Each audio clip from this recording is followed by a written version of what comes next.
जनजीवन संवाद उपस्थापन मु लहरिका पट्टनायक। आरंभ होईगला बाहागर ऋतु। बाहागर मुख्यतः कन्यार साजसज्जा उपरे समस्तंकर दृष्टि रही थाए।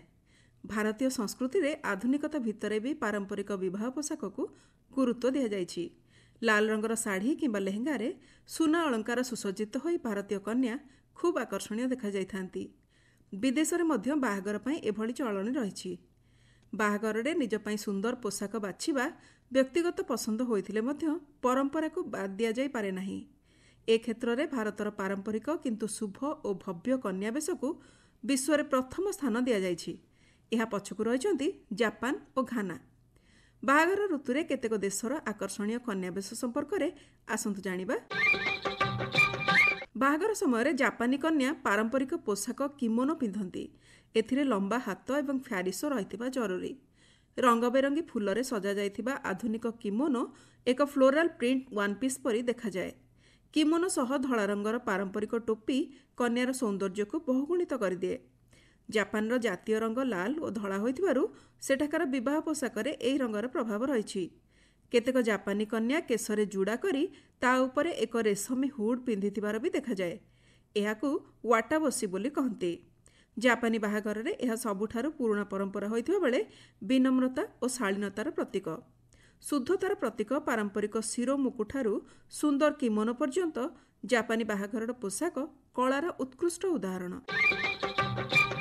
रोमानिया बासिंदा पारंपरिक विवाह पई सहर अपेक्षा गाँ को बेसी पसंद करिथांती।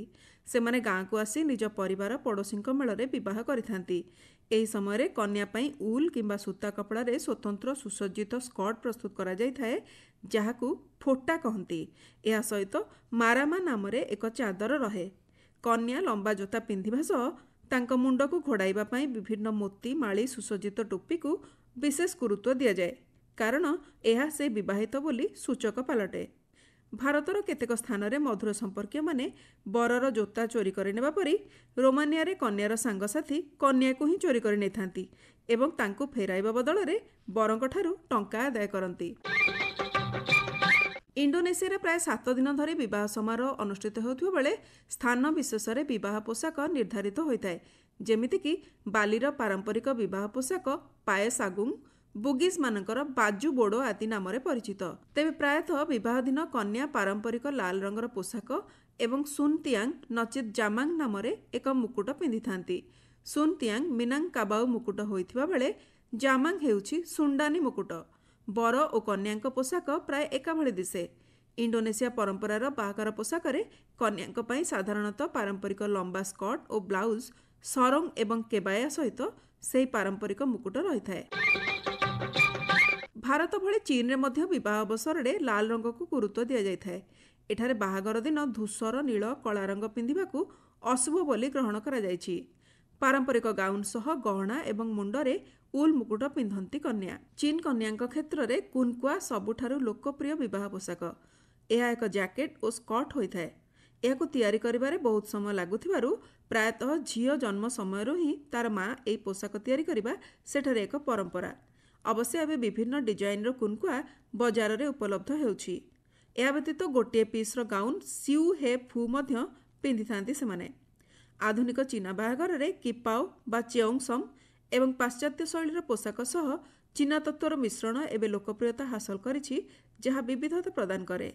चीन रे मध्य बर एवं कन्याक पोशाक प्राय एकापरी देखा जाए।